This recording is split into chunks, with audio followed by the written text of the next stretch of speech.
Uyu munsi rero ngiye kubereka uburyo wakoresha data ku buntu ukoresheje app ukoresheje VPN.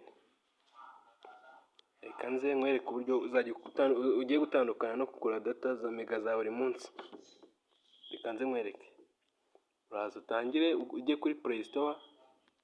Uraza ujye kuri Play Store, murahabona ngaha.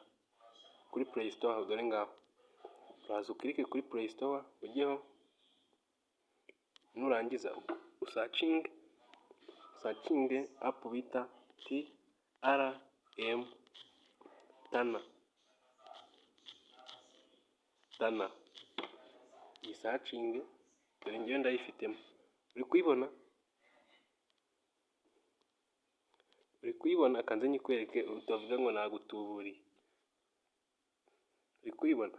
Ngiye kubera ko rero namaze kuyinstalamo, ndaza nkande open gusa ubundi nihita njyaho. Ariko wowe utari wayishyiramo uzaza uyishyire muri telefone yawe ubone gukanda open. Reka nze nkande open ubundi rero ngo ibintu biraba fresh. Uraza utegereze. Dore ngiyi logo yayo ukuntu imeze. Uraza utegereze. Dore uhita ukanda ugwa ahantu handitse welcome Tana. Enjoy freedom. Data z'ubuntu nyine kumva uzagira uzenjoyinga nyine. Uzi ukanda ahantu handitse OK, ukanda ahantu handitse leta. None numara kugera ahangaha ukurikirane ibintu akantu ku kandi. Ukanda ahangaha hari uturongo tune kandi update yamaze kuba updated. Numara kubikanda ibyo ngibyo uza ahantu ukanda ahantu handitse auto select server. Anze makwereke neza mutavuga ngo ndi kubatuburira. Anze makwereke neza. Kamakwereka ahangaha uzaza ukanda ahangaha. Gatuha kandi numara kuhakanda utuza ukanda ahantu handitse server 1 online. Yamaze kuhakanda.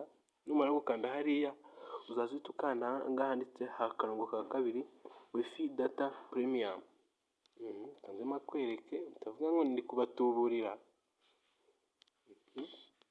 Dore ngaho ahangaha kuhabona dore ngaho. Ngaha ni uzaza ugahita ukanda. Gatuze tuhakanda urebe. Numara kugera uzabona list y'ibintu byinshi, ariko wowe uzaza ushaka Rwanda Airtel Network. Kanze dushake video katuhashake. Urabishaka pakubonye. Babi hari nta kibazo. Airtel Network, Rwanda Airtel Network, Rwanda Airtel Network, Rwanda Airtel Network.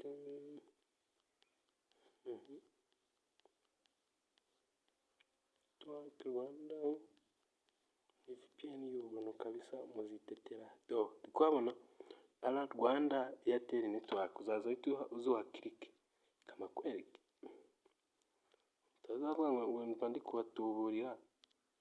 Dore ngaha kuhabona uzaza bari kuhita ukanda Rwanda Airtel Network. Katuha kandi numara kuhakanda noneho gusasa bizaba byarangiye. Uzaba usigaje kuza ugahita ukanda ahangaha handitse start. Katuze bikore mu bibone. Utavuga ngo narabatuburiye. Dore ngaha uzaza ukanda hano handitse start.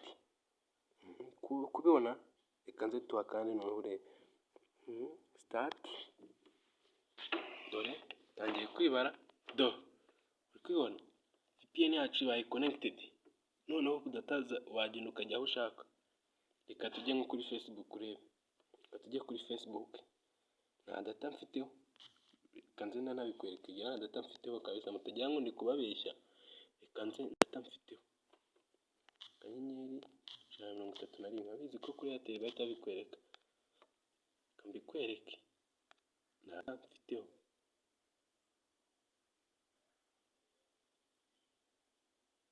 Kubona hari ziriho ni 00000 nta kintu kiriho. Ariko viko nakoresheje VPN yacu ugiye kuza urebe.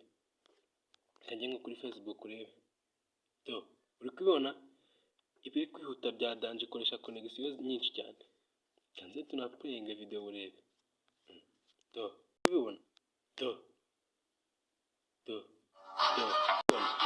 kubibona VPN yacu irihuta cyane.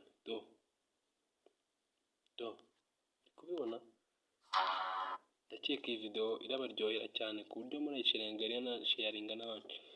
Tugusabye ni ugukanda share, ugakanda comment ndetse ugakanda subscribe. Kubyumva katujye n'ahandi, niba wenda muri kuvuga ngo biragize, kanze njye no kuri TikTok urebe.